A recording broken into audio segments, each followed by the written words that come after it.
Capítulo 11, versículo 1, con la ayuda del Señor. Evangelio de Mateo, capítulo 11, versículo 21. Y cuando lo tenga, diga amén. Mateo, capítulo 11, versículo 1. Mateo 11, 1. Y cuando lo tenga, diga amén. Y ahí vamos más, ahí vamos más. Mateo 11, 1.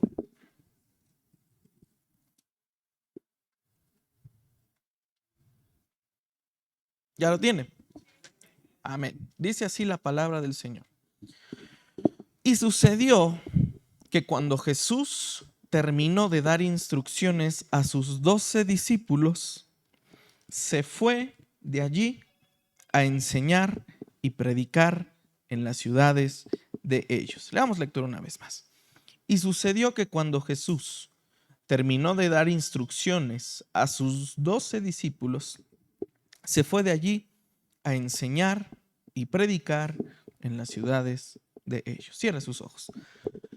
Padre, en el nombre de Jesús, Señor, gracias por este tiempo que tú nos permites, Señor, porque nos podemos reunir, Señor, como hermanos, como familia, Señor, que somos. Te suplicamos, te pedimos, Señor, que ahora que vamos a meditar en tu palabra, Señor, sea tu Espíritu Santo el que hable, Señor.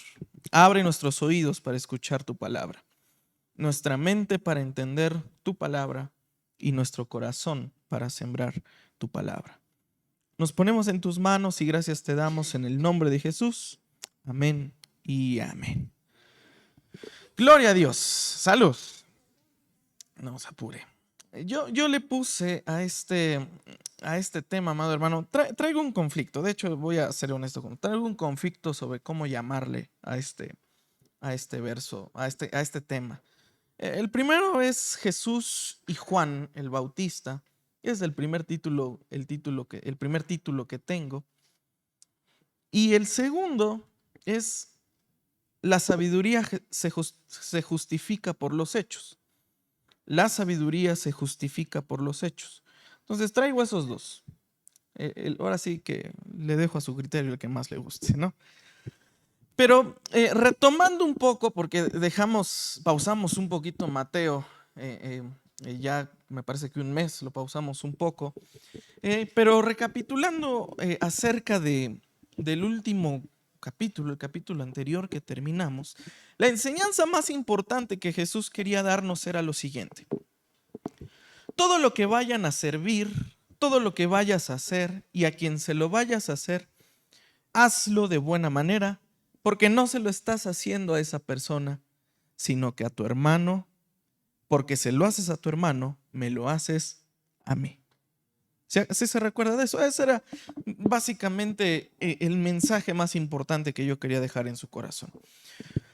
La manera en que servimos, la manera en la que tratamos a nuestro hermano, la manera en la que tratamos a nuestro esposo, a nuestra esposa, la manera en la que tratamos a nuestros hijos y en general a todas las personas con las que nosotros nos relacionamos, Jesús está diciendo, no se los estás haciendo a ellos. En pocas palabras, no nada más se lo estás haciendo a tu hijo, no se lo estás haciendo a tu hija, no se lo estás haciendo a tu esposo, a tu esposa, a tu papá, a tu mamá, a tu compañero de trabajo, a tu subordinado, sino que Jesús está diciendo, me lo estás haciendo a mí. Y quien lo hace de buena manera, pues dice la Escritura que así será su recompensa en el reino de los cielos. Estaba advirtiendo entonces a los 12 discípulos diciendo, los van a tratar mal, no van a querer escucharlos, pero recuerden una cosa, aunque los traten mal, ustedes trátenlos bien porque me lo están haciendo a mí. Aunque no le reciba de buena manera, aunque no le ponga buena cara, usted ponga buena cara porque se lo está haciendo al Señor.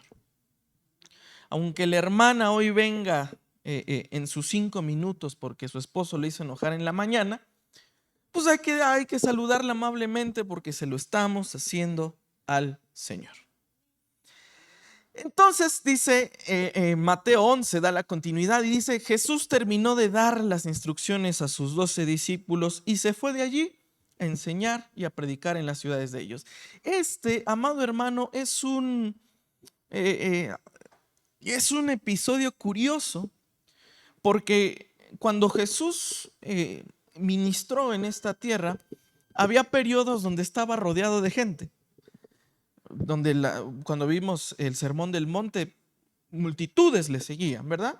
Después dice que se apartó con sus 12 discípulos, cruzó el lago y de alguna u otra manera iba con los 12, pero después el Señor decide enviarlos a predicar, pero Jesús no va con ellos. Jesús se queda solo. O sea, hay periodos del ministerio de Jesús, hay lapsos de tiempo, amado hermano, donde pareciera que a uno lo siguen multitudes, donde mucha gente lo escucha, donde mucha gente le hace caso. Después resulta que solamente uno puede confiar en unos pocos, y luego resulta que uno les da instrucciones, los manda, y uno otra vez está solo. Y debemos de entender que la vida del cristiano es parecido al ministerio de Jesús en ese sentido. Hay momentos donde vamos a estar rodeados de personas, hay momentos donde vamos a estar rodeados por muy pocas personas, pero al menos son de confianza, pero hay momentos que aunque uno tenga gente de confianza, uno a la vez no va a tener a nadie. ¿Por qué? Simplemente porque así es la vida, ¿no? Me gustaría darle una respuesta más satisfactoria, pero a lo mejor usted, que ha vivido más años, me podrá entender mejor, ¿no? Puede tener amigos del alma, pero hay ciertos momentos en su vida donde usted los tiene que atravesar solo. Puede tener a la familia más unida del mundo, pero hay ciertos episodios de su vida, hay ciertas situaciones y ciertos momentos donde usted los tiene que enfrentar solo. Porque en esos momentos es cuando el Señor también prueba su corazón. En esos momentos es también donde el Señor prueba qué hay en las intenciones de su alma, qué hay en sus pensamientos. Dice amén, amado hermano, a eso, ¿me está entendiendo? Entonces el ministerio de Jesús también tuvo que ser desarrollado de manera solitaria. La tentación, por ejemplo, le cayó con los 12 discípulos, ¿verdad que no? No le cayó ni con Juan, no le cayó con las multitudes. La tentación del diablo le llegó cuando el Señor Jesús estaba solo, ¿verdad?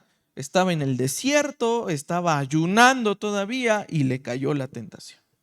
Eso no quiere decir que gente no iba a seguir a Jesús, pero hay lapsos dentro del ministerio, hay lapsos dentro de la vida cristiana donde uno tiene que pasar algunos eventos de manera solitaria. Y eso no quiere decir que la gente nos abandonó. Eso no quiere decir que nuestra familia nos dejó. Eso no quiere decir que su esposo o su esposa ya no lo ama, ya no lo ama. Eso no quiere decir que sus hijos ya no lo aman. Eso no quiere decir que sus amigos ya no lo estimen. Pero el Señor permite tiempos de su vida que usted tiene que pasar solo para madurarlo en lo íntimo, para madurarlo en lo secreto. Y así sucede, amado hermano. Y fíjese qué sucedió en el versículo 2 y 3. Dice, al oír Juan en la cárcel, fíjese dónde estaba Juan. En la cárcel se está refiriendo a Juan el Bautista. Las obras de Cristo mandó por medio de sus discípulos, o sea, los discípulos de Juan, que Juan tenía discípulos, a decir a Jesús. ¿Cuál era la pregunta? ¿Eres tú el que ha de venir? ¿O qué dice? ¿O esperamos a otro? ¿No? A ver. ¿Por qué Juan hace este tipo de preguntas? ¿O por qué Juan de alguna manera decide preguntar algo así? Si se supone que él bautizó a Jesús y que vio cómo los cielos se abrían, cómo el Espíritu Santo descendía en forma de una paloma y cómo desde los cielos se escuchaba la voz diciendo, este es mi Hijo amado en el cual tengo complacencia. O sea, Juan vio la señal. Juan vio de una manera impresionante de que Jesús era el Hijo de Dios. Escucha la voz del Padre desde el cielo decir, este es mi Hijo. Pero a Juan lo encarcelan Y sucede que Juan no esperaba algunas señales que Jesús estaba haciendo, y eso le causó una confusión. Eso le causó una confusión. Algunos, amados hermanos, ven este episodio de Juan como un error. Ven este episodio de Juan quizás como una falta de fe de su parte, quizás incluso como una ofensa. Algunos dirían, es que me ofende que Juan, siendo la voz que clama en el desierto, pregunte este tipo de cosas. Pero aquí hay dos maneras de ver este pasaje, amado hermano. La primera es: juzgamos a Juan por falta de fe, juzgamos a Juan porque no supo discernir quién era el Hijo de Dios, y sí señalamos, Juan es de mal ejemplo porque no reconoció al Hijo de Dios. O nos identificamos con él. Le voy a poner un ejemplo. Le apuesto a que usted y yo hemos pasado por momentos en nuestra vida donde uno se pregunta dónde está Dios, ¿verdad? ¿O va a decir que no? O usted nunca le falla la fe, usted siempre tiene la fe a tope y nunca baja. Por eso Mateo dejó este versículo. Juan estaba en la cárcel, estaba pasando por un momento bastante complicado, y Jesús está haciendo milagros en otro lado, Jesús está predicando a multitudes, Jesús está sanando gente, menos ir por su primo a sacarlo de la cárcel, porque era su primo. O sea, Jesús estaba haciéndole milagro a medio mundo, menos atendiendo a su familia. Jesús estaba enseñando a todos, predicando, pero no tuvo el tiempo de ir a visitar a su primo y decirle, oye, ¿estás bien? ¿Necesitas algo? ¿Cómo te puedo ayudar? ¿Cómo te puedo apoyar? ¿Qué podemos hacer? Hago el milagro para sacarte de la cárcel. Y no realmente Jesús pareciera que se desentiende completamente de Juan, y Jesús se dedica a su ministerio. Y pareciera, ¿verdad?, a veces que al hermano que al menos desde afuera, que no se ve muy bien que está en su relación con Dios, que no se ve muy bien comprometido con la iglesia, que no se ve muy bien comprometido con servir a Dios, a ese hermano que pareciera que lo estamos jalando, le está yendo bien, y uno que se está esforzando le va mal. Me va a decir que eso no le ha pasado a usted, ¿verdad? Eso usted, bendito Dios, usted no le pasa eso, ¿verdad? Sí le ha pasado, ¿verdad? Su carita lo dice todo. Entonces, por eso Juan se pregunta, ¿será aquel el Mesías que estamos esperando? Porque bueno, se lo aterricé de la manera práctica. Ahora vamos desde la perspectiva cultural. Juan no era cualquier judío. Era un judío de un grupo específico que se llamaban los esenios. Los esenios eran un grupo de judíos que posteriormente a la toma de Roma, en toda lo que actualmente es la región de Palestina, ellos deciden apartarse y ser una especie de monjes, donde se apartaron de las ciudades, se apartaron de la sociedad, y se fueron a vivir a cuevas, lo que actualmente pues se les llama como las cuevas del Qumran. Se fueron a vivir esas cuevas y establecieron una serie de normas que se llaman normas de la comunidad, y empezaron a guardar rollos de muchos escritos, entre ellos rollos de los evangelios, rollos de las cartas de los apóstoles, y los empezaron a guardar en las cuevas del Qumran, donde posteriormente se hicieron investigaciones arqueológicas y muchos rollos se encontraron ahí en las cuevas del Qumran. Entonces Juan era uno de esos que no le gustaba estar con la gente. Juan era uno de esos que incluso cuando estaba ahí en el Jordán, solamente bajaba de vez en cuando al Jordán a predicar y bautizaba, ¿no?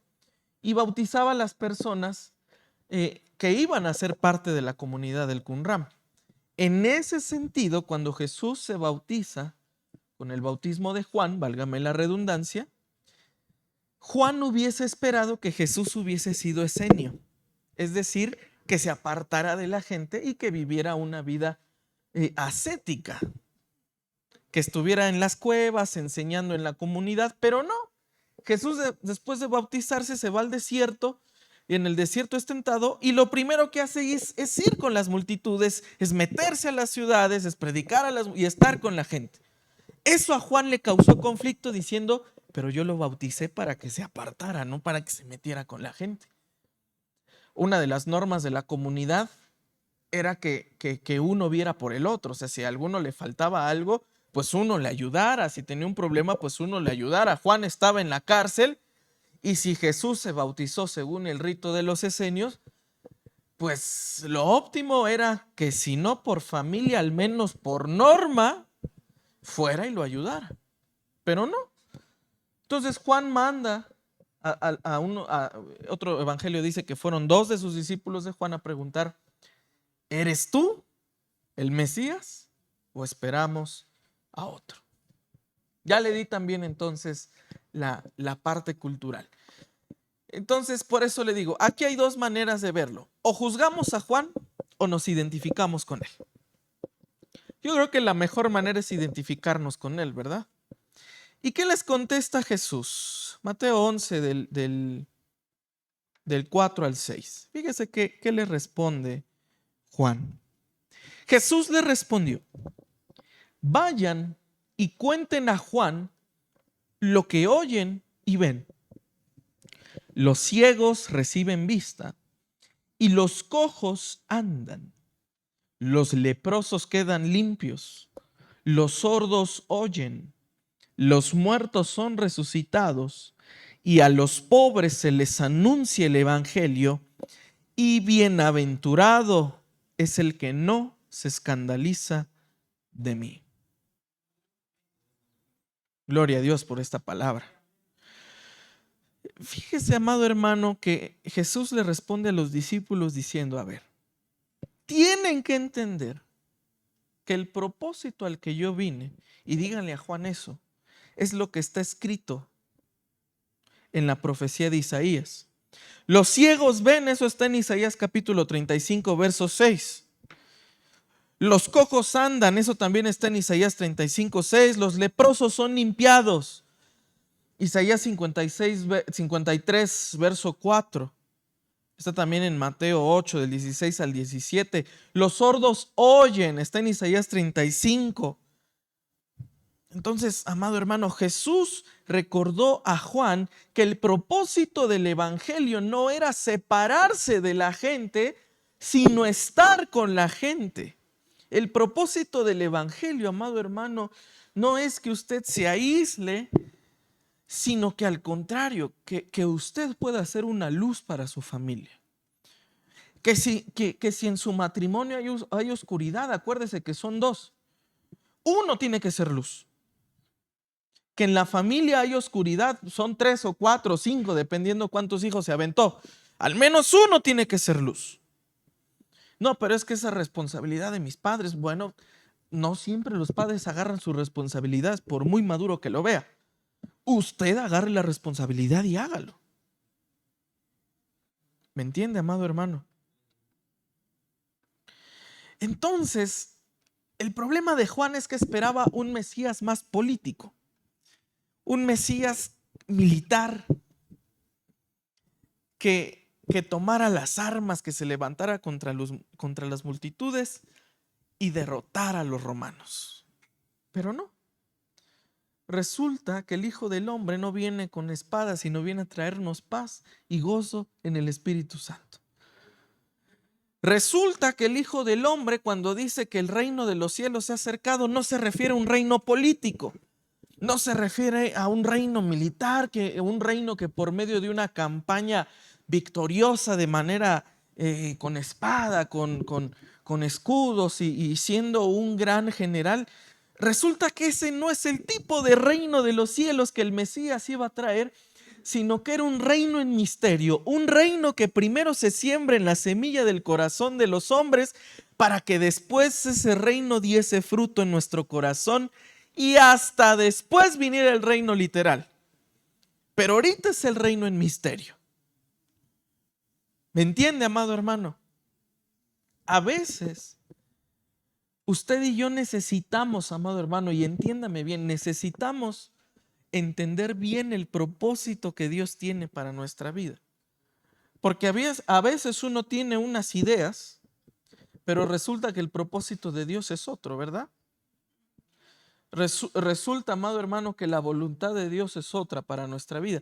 Y no me refiero a que Dios nos va a frenar nuestros planes de vida, ¿no? Que, es que yo quiero ser ingeniero, no, pero Dios no quiere que sea, no sea ingeniero. No sea huevón y póngase a estudiar. Si no le sale ahí, que no le entra la letra, acuérdese que con sangre entra, pero no vaya a decir, no, es que Dios quiere que me dedique a la obra, ¿verdad? Y ya no estudia, ya no hace nada de su vida, porque el justo por la fe vivirá, ¿verdad? ¿Se ha escuchado esas, verdad? Esas frasecitas que luego unos locos se hacen nada más para justificar el no querer trabajar, ¿verdad? Pero amado hermano, me refiero a ese propósito espiritual que Dios tiene con usted. El propósito de Dios es que usted tenga una familia unida, por ejemplo. El propósito de Dios es que usted tenga un matrimonio firme. El propósito de Dios es que usted esté unido a sus hijos. El propósito de Dios es que los hijos estén unidos a sus padres. Pero a veces, amado hermano, uno va a la habitación y dice, Señor, pues yo creo que ya es tiempo de mi padre, Señor. Yo creo que ya vivió los años, Señor, que tenía que vivir. Señor, tú le has dado largura de días a mi madre, Señor. Gracias por su vida, pero Señor, yo no quiero que sea piedra de tropiezo. Haz tu voluntad, Señor, ¿verdad? Y uno va y le ora a Dios de una manera que uno dice, pues ahí van a estar. Porque el hombre con el hombre, amado hermano, dice la escritura que es como hierro hasta que se saque filo. En pocas palabras, Dios ahí le va a dejar a su papá, a su mamá, hasta que el carácter lo tenga bien curtido. En pocas palabras. ¿Verdad? Ese Dios de mi vida, pero bueno, Señor. Además de que se queja si usted tiene el mismo carácter de sus padres, entonces no se enoje. ¿De dónde cree que lo aprendió, verdad? En la calle. No, pues no. Si se agarra con ellos es porque son igual de necios, son igual de peleoneros, son igual de tercos, ¿verdad? ¿Verdad? Ahí sí yo sé que no va a decir amén, pero es la verdad, ¿verdad? Que dice, Señor, dale a mi hijo los medios para que se vaya de esta casa. Dale, Señor, a mi hijo ese trabajo, Señor. Pero Señor, ya no lo quiero en este lugar, Señor. Que vuele del nido, Señor. El problema es que Juan tenía una expectativa, pero el Señor tiene otra. Y eso sucede mucho en nuestra vida. Tenemos ciertas expectativas, pero el Señor tiene otras y mejores para nosotros. Pero debemos de aprender, amado hermano, en oración, en comunión con el Señor, en estudio de la Escritura, aprender a descubrir la voluntad de Dios para nuestra vida. Entonces, amado hermano, Juan le pasó como a usted y yo. A veces tenemos un sufrimiento temporal de falta de fe, ¿verdad? Nos llega la enfermedad que menos esperábamos que nos iba a llegar a nosotros. Nos llega la noticia que jamás esperábamos que nos iba a llegar a nosotros. Nos llega la llamada que jamás esperábamos que nos iba a llegar a nosotros, ¿verdad? Y nos pasa lo que menos nosotros esperábamos que nos iba a pasar, porque eso nada más le pasa a la gente que no sigue a Dios. Porque se supone que eso nada más le pasa a la gente que no tiene comunión con Dios. Y nos viene pasando, ¿verdad? Entonces, amado hermano, Jesús, si hubiera visto esa pregunta de Juan como un error o como una apostasía o como una falta de fe enorme, no hubiese pasado lo que vamos a leer en los versos 7 y 8. Vamos a los versos 7 y 8, fíjese. Mientras ellos se iban, ya Jesús ya les dio la respuesta. En pocas palabras, vayan a leer Isaías y eso es lo que yo vine a hacer, no lo que Juan espera. Lo que dice la Biblia es lo que yo vine a hacer. Entonces ahí está la respuesta. ¿Cómo puedo saber lo que Dios quiere para mi vida? Vaya a leer la Biblia y tener comunión con Dios. Y ahora veamos lo que dice versos 7 y 8 de Juan. Mientras ellos se iban, Jesús comenzó a hablar a las multitudes acerca de quién. De Juan, ¿verdad? Sí lo está leyendo, ¿verdad? Acerca de Juan. Ahora, léalo ahí. ¿Qué clase o qué tipo de comentarios Jesús está haciendo de Juan? ¿Buenos o malos? Léalo ahí, léalo ahí. ¿Qué tipo de comentarios son? ¿Buenos o malos? Es más, léalo hasta el 10 si quiere. Hasta el 11. ¿Son buenos o malos comentarios? Son buenos comentarios, ¿verdad? Son aciertos que Jesús está dando de Juan. Entonces, Jesús no vio la pregunta de Juan como un error doctrinal, como un error, no, ese Juan ya no me ama, ese Juan va a perder su salvación, ese Juan, no, eso es, ahora, a partir de adelante Juan el Bautista es un apóstata porque no me supo reconocer como el Hijo de Dios. No. Y a veces ese es el problema que usted y yo como cristianos tenemos. Caemos en un error. Dios ya no me ama, Dios me abandonó, Dios me va a condenar, mi familia me va a desheredar, mis padres me van a odiar, me va a pasar esto, y usted solo se manda al infierno. Y resulta que el concepto que Dios tiene de usted es un buen concepto. Pero usted en su mente se formó otra historia que solo Dios sabrá qué demonio trae adentro, pero Dios no piensa esas cosas que usted está pensando de usted mismo. Por eso, amado hermano, una cosa es el concepto malo que usted se forma de usted mismo y otra cosa es el buen concepto que Dios tiene de usted y usted ni siquiera se da cuenta. Tiene que aprender a ver eso. E incluso cuando hable con su mujer, con su marido, con sus hijos, tenga mucho cuidado en qué concepto tiene dentro de su matrimonio y dentro de sus hijos, porque una cosa es cómo usted ve a sus hijos y cómo usted ve a su cónyuge, y otra cosa es que Dios los vea con más estima de lo que usted ve a su propia familia. Y ese es un problema familiar bien grande y bien común. Este hijo es un inútil, este hijo me lo cambiaron porque yo no soy así, esta señora yo no la conocí así, no era así hace 15 años, ¿verdad? Pues 15 años viviendo con usted, ¿quién no se va a forjar ese carácter, hombre? ¿No? No, hombre, pues bien dice el dicho por ahí que la burra no era visca, o sea, así la hicieron, ¿verdad?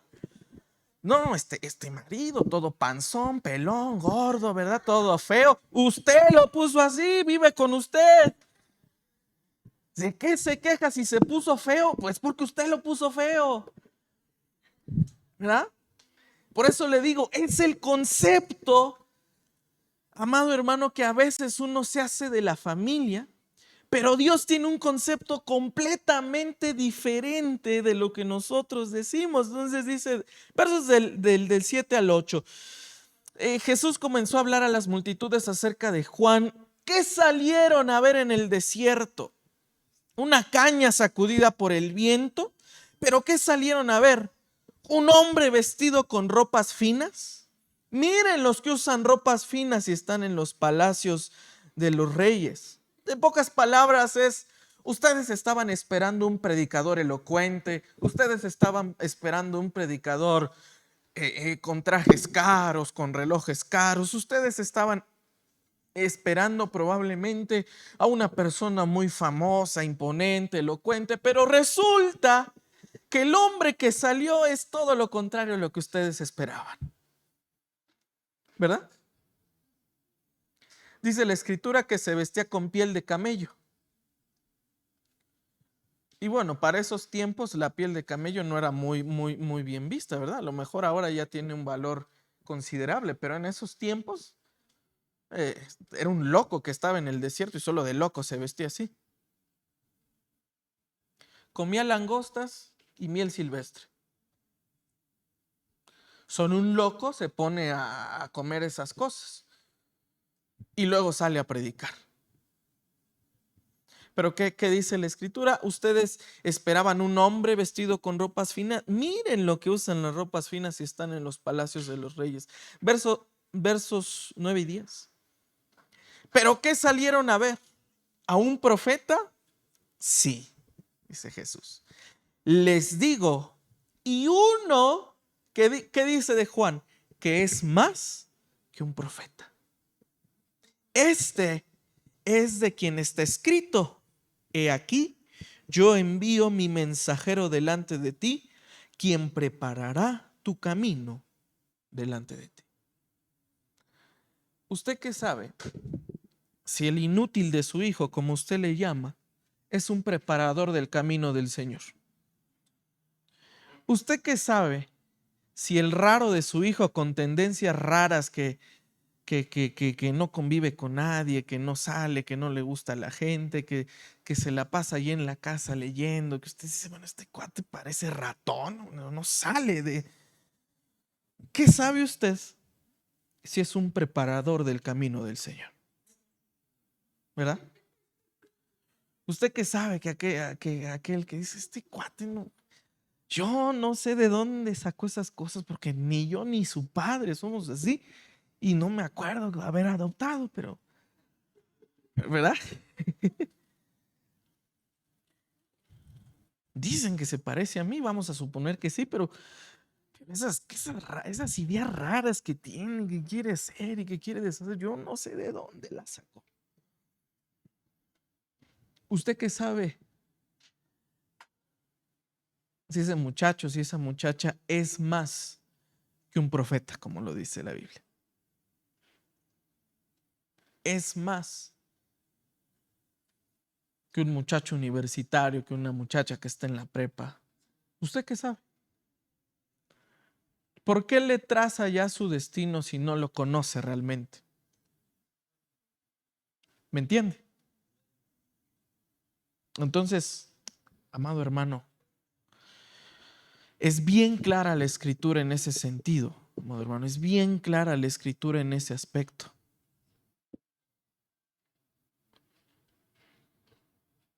Dice, este es de quien está escrito, he aquí yo envío a mi mensajero delante de ti, quien prepara tu camino delante de ti. Juan, escúcheme bien esto, Juan no estaba escuchando o no supo que Jesús estaba hablando de buena manera de él. Sus discípulos ya se habían ido. ¿Eres tú el que esperamos? No, díganle que yo he venido a hacer ABC y váyanse. No necesariamente, amado hermano, Dios va a bajar de su trono y le va a decir, tú eres esto, tú eres esto, tú eres esto, y le da su buen concepto. A veces uno tiene que tener fe para entender que Dios nos tiene en un mayor concepto del que nosotros creemos. Y no necesariamente Dios va a bajar de su trono a decírnoslo. Así usted mande al hermano que más comunión tiene con Dios, no necesariamente va a llegar y va a decir, no, sí, claro,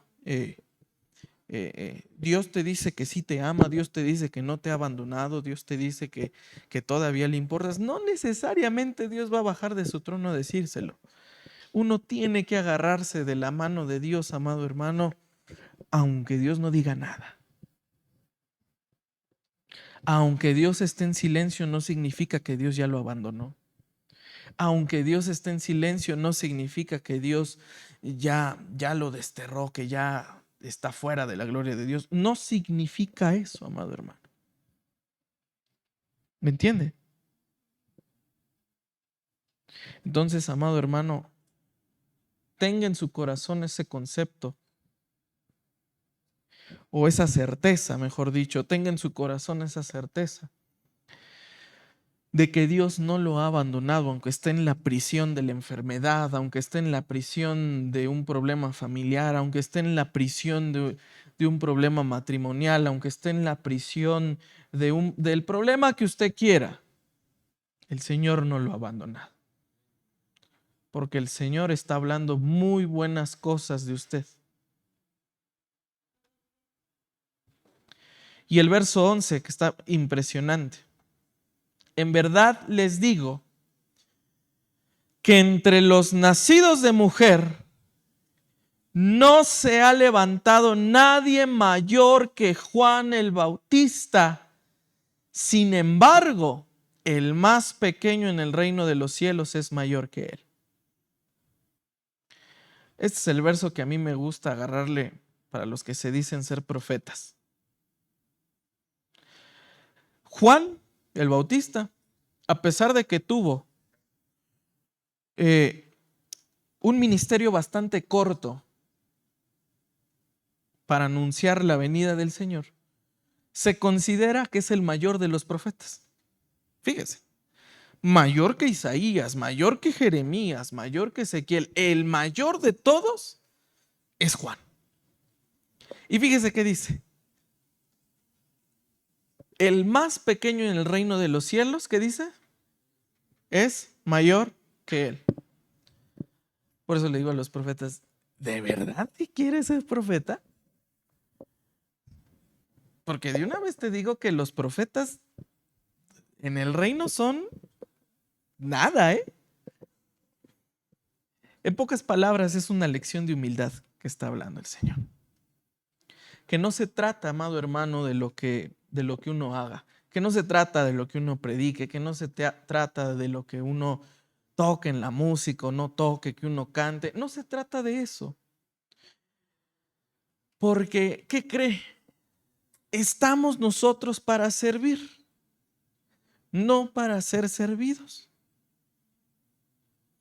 Estamos, en pocas palabras, el que está al frente cantando, tocando, predicando, aconsejando, es menor que usted que está aquí sentado. No somos superiores, al contrario. En el reino de los cielos, la ventaja mayor se la va a llevar usted. La gloria se la va a llevar usted. Bueno, es para Dios, ¿verdad? Pero la corona va a ser suya.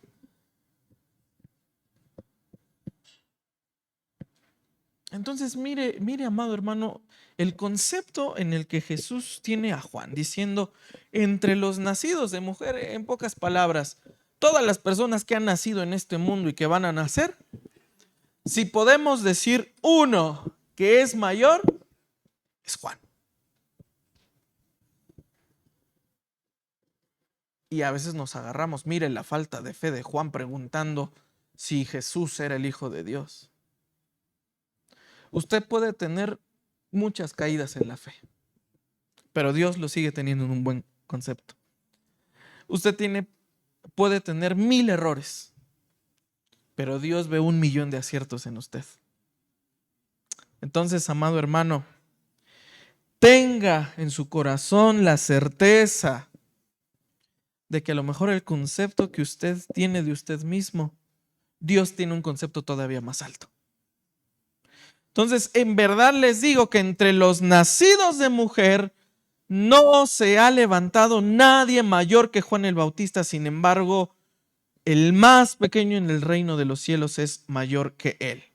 Y vamos a los versos 12 al 15, que son versículos bien debatidos, son versículos bien extraños, incluso dentro de la parte de la escritura. Fíjese cómo dice. Versos 12 al 15. Desde los días de Juan el Bautista hasta ahora, el reino de los cielos sufre violencia y los violentos lo conquistan por la fuerza. Porque todos los profetas y la ley profetizaron hasta Juan. Y si quieren aceptarlo, Ahí Jesús le está diciendo, Él es el Elías, el que había de venir, el que tiene oídos, que oiga.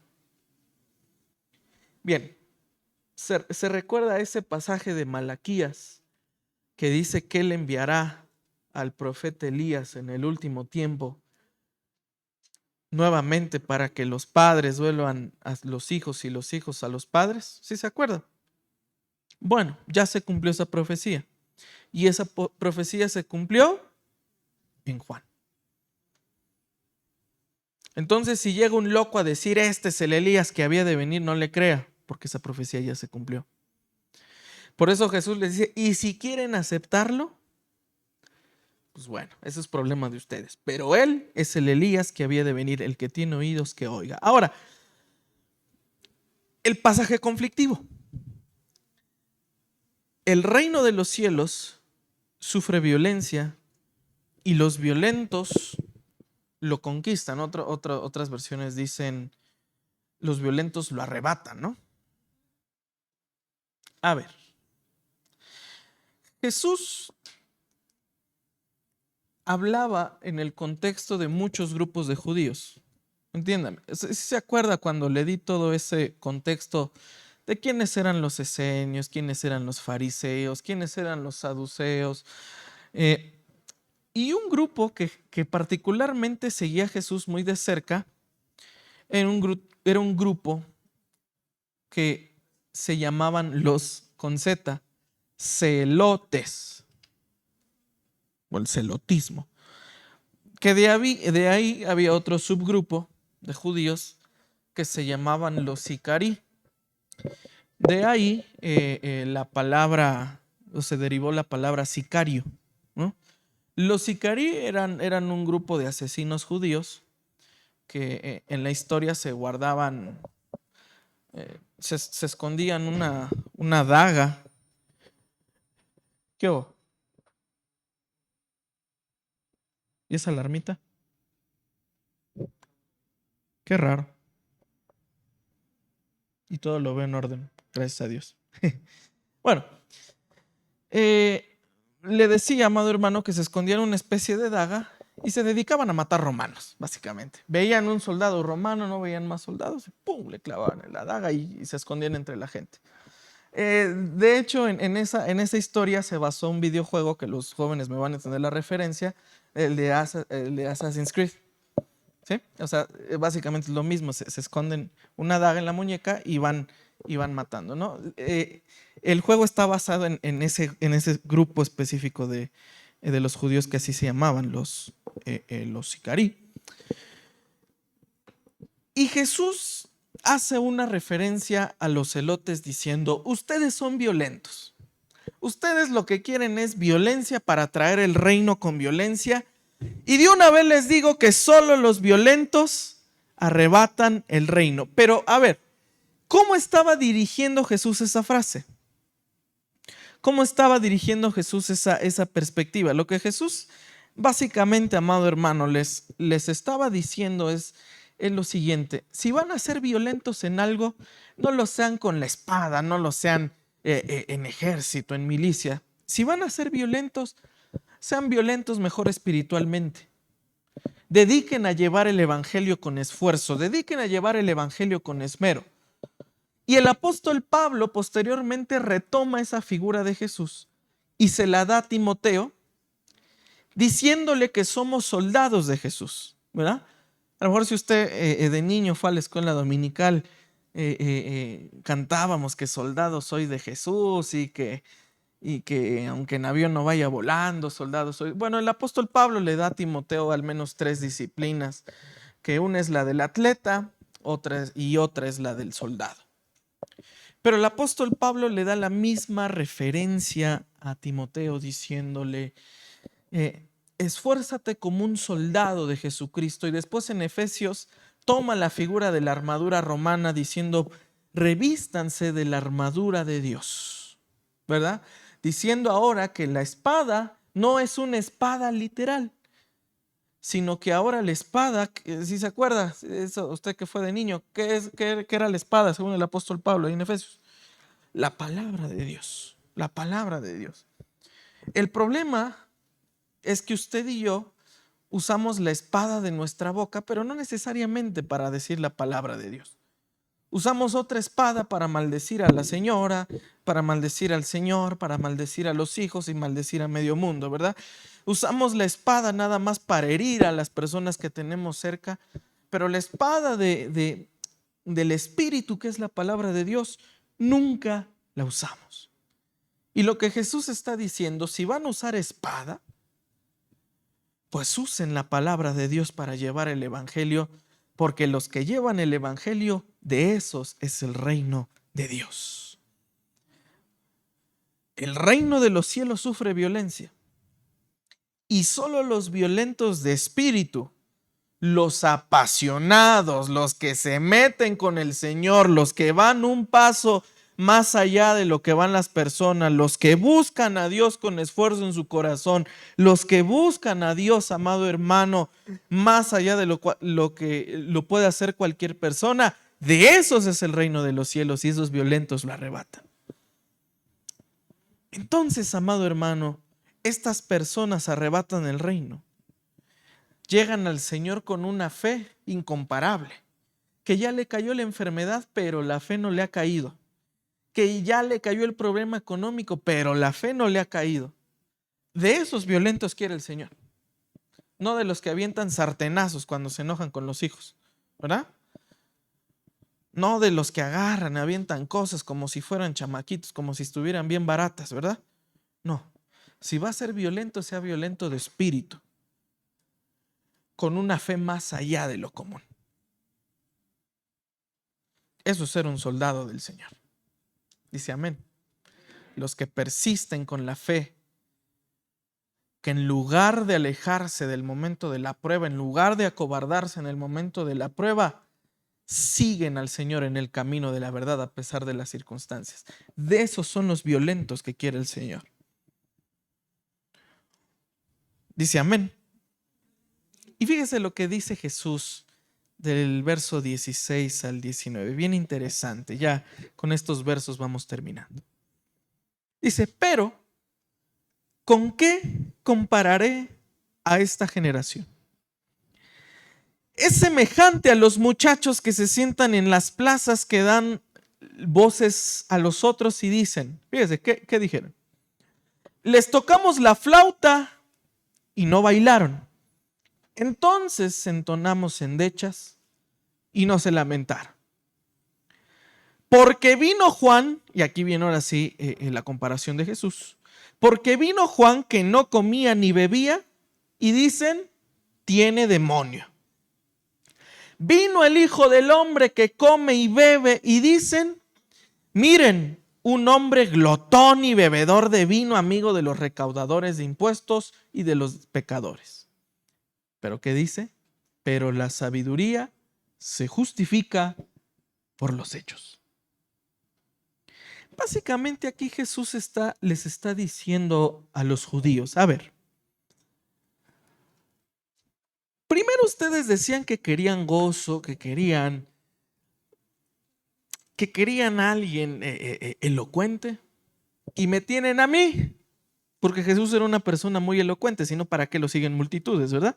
O sea, nadie sigue a un malhumorado como Juan, que básicamente tenía muy pocos discípulos y multitudes no seguían a Juan el Bautista.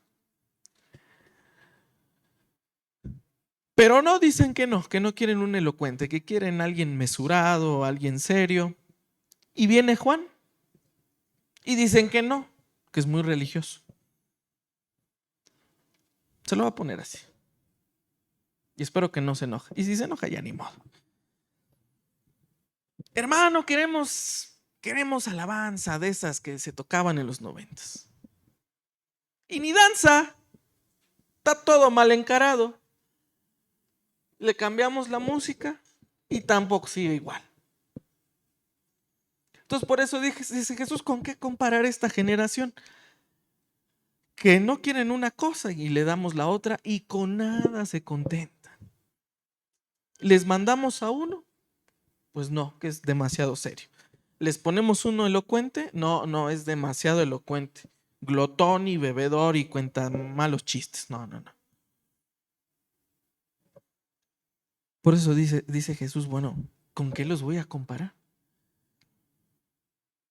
Entonces, ¿qué les gusta? Entonces, ¿qué quieren? ¿Les hablan feo? ¿Qué? Porque les hablan feo. ¿Les hablan bonito? No lo hacen porque les hablan muy bonito. Y pues no, ¿cómo lo van a hacer si le hablan bien, verdad? Y de todos modos no lo hacen. Entonces por eso dice el Señor, ¿con qué los voy a comparar? Y bien chistoso, ¿verdad? Con los muchachos como que van y tocan la alabanza, les tocan flauta. Pues no, no bailaron.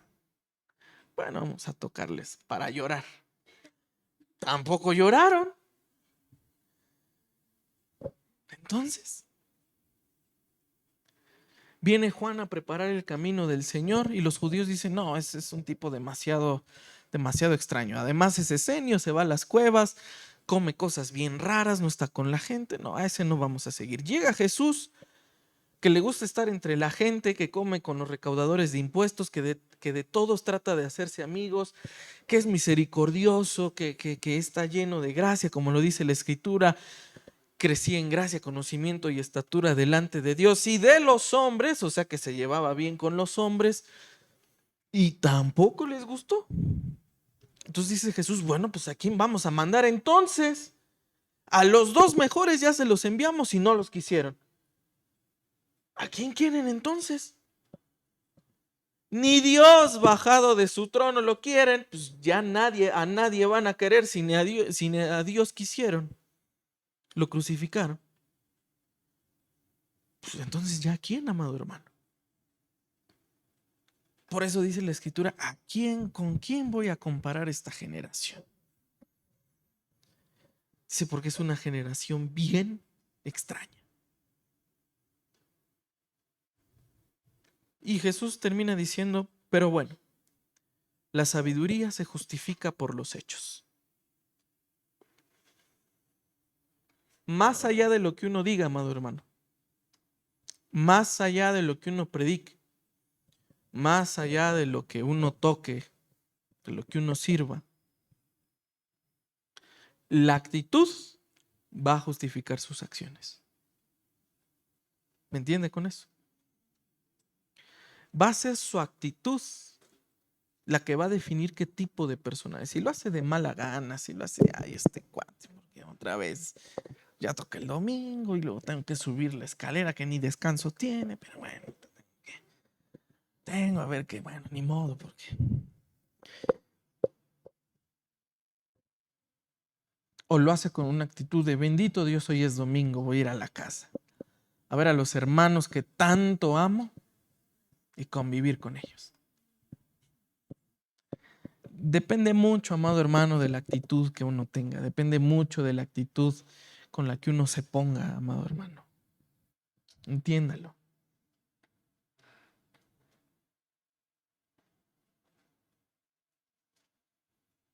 Hágalo para Dios, porque es para Él nada más.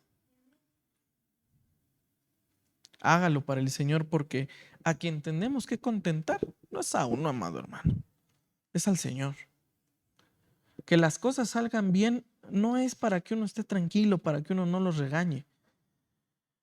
Lo hacemos para el Señor. Lo hacemos para que su nombre sea glorificado. Y por eso las cosas tienen que salir bien. Entonces, amado hermano, véalo de esa manera y entiéndalo de esa manera. No lo hacemos para los hombres. Bien lo dice el apóstol Pablo también. Sea que coman o beban o lo que sea que vayan a hacer, háganlo todo para la gloria de Dios. Entonces, que la gran sabiduría que Dios le dio, que las grandes capacidades y conocimientos que Dios le dio, justifíquelo con los hechos. Algunos son del perfil de Juan, reservadones, como que se retraen cuando hay más gente, ¿verdad? O es como un servidor, ¿verdad? Son vacaciones y no me gusta salir a vacacionar. Me gusta quedarme en mi casa nada más. Como un servidor. O a lo mejor usted es al estilo de Jesús. Y vámonos a Galilea. Y ahora vámonos a Belén. Y ahora vamos a Jerusalén. No, pero en la tarde tenemos que bajar a Jericó también porque hay que ir a... Y va de arriba para abajo. Y así de ese. Está bien. Son los dos perfiles, ¿verdad? Unos al estilo de Pablo, muy técnicos, muy teológicos, eh, eh, muy eruditos. Otros al estilo de Pedro, que bendito Dios aprendieron a leer y escribir porque pues la ley la tenían al menos que aprender de esa manera. Pero las cartas de Pedro son bastante fáciles de digerir, al contrario de las cartas de Pablo, ¿no? No menosprecio las cartas de Pedro, pero se digieren más rápido, gracias a Dios. Al contrario que las de Pablo, amados hermanos, usted a lo mejor que las ha leído con detenimiento, sí son cartas que bastante difíciles de entender. Son los dos estilos y los dos están bien, ¿verdad? Los dos están bien. Si va a ser reservado, sírvale a Dios así reservado. Si va a ser abierto, sírvale así abierto al Señor. Si va a ser muy erudito, sea erudito, pero sirviendo al Señor. Si va a ser más cercano al lenguaje de las personas, está muy bien. También de eso se trata. Hay pasajes donde le vamos a ser honestos, son muy técnicos, ¿no? Si no, pregúntenle a algunos hermanos que se conectan los lunes. Hay unas clases muy técnicas donde yo veo sus ojitos así, que digo, ya, está bien, ¿no? ¿Verdad? Porque hay algunas partes de la escritura que así son. ¿Me entiende, amado hermano? Entonces, todo lo que hagamos, hagámoslo para la gloria de Dios. ¿Dice amén? Gloria a Dios. Póngase de pie.